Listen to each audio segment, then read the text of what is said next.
कीर्तन ग्रन्थ प्रकरण 86। महामती श्री प्राणनाथजीले आफ्नो सुरतालाई परमधाम फिराउनु पूर्व सुन्दरसाथजीहरूलाई दिनुभएको अन्तिम उपदेश अर्थात् जागनीको सार तत्त्वलाई आउनुहोस् सुन्दरसाथजी हृदयमा धारण गरेर आफ्नो आत्मालाई जागृत गरौँ। परमधामको याद र बल दिने यी शब्दहरू परमात्माका जागृत वाणीहरू हुन्, जसले हाम्रो मनोकांक्षालाई तत्क्षण पूरा गराउँदछ। हे सुन्दर साथजी, अन्तिम समयको यी वचनहरूलाई सुनेर जागृत हुनुहोस्।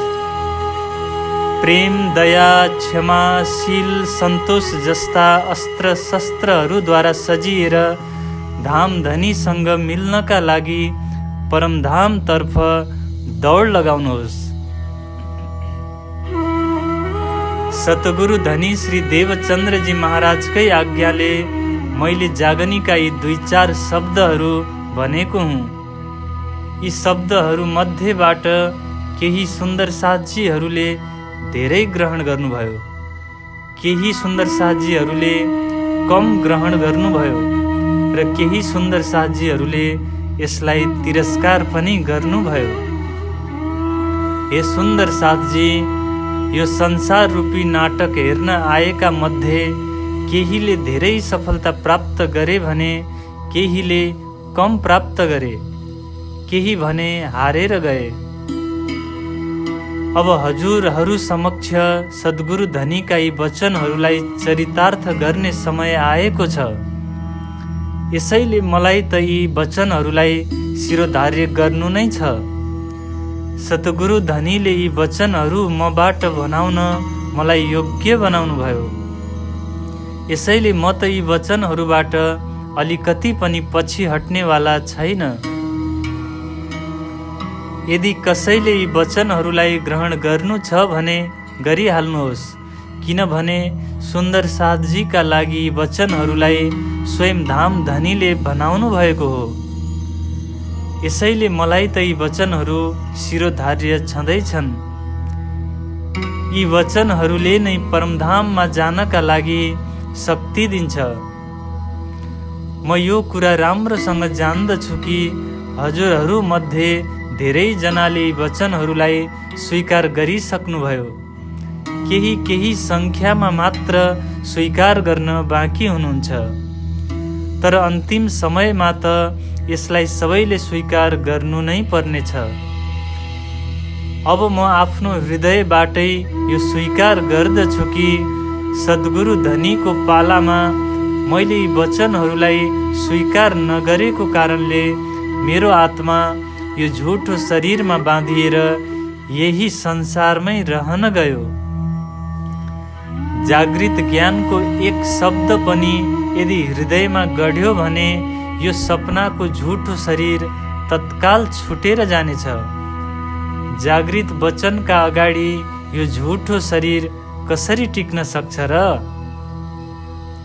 यो त आश्चर्यको कुरा हो कि सत्य ज्ञानको अगाडि यो झुठो शरीर कसले टिकाइराखेको छ?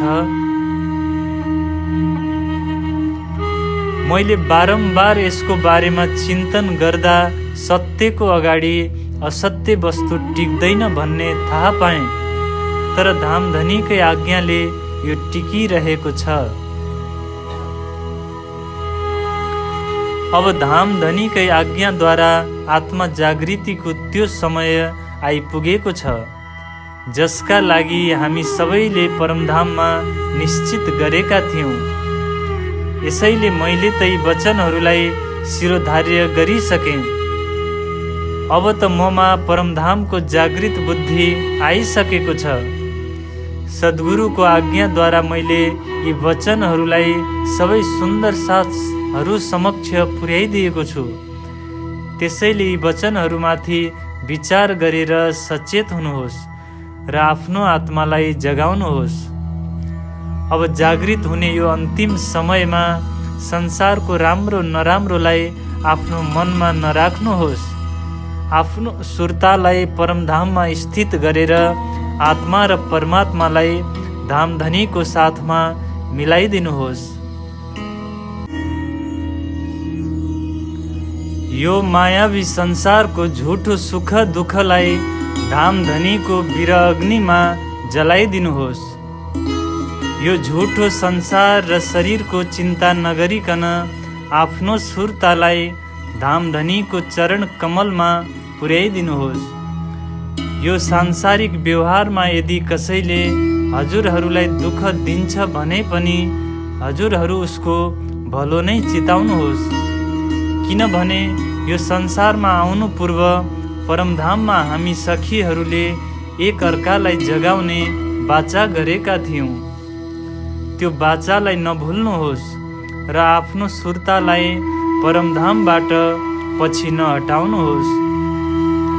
जो कोही ब्रह्म सृष्टि हुनुहुन्छ उहाँहरूले यी वचनहरूलाई मानेर हिँड्नुहोस्।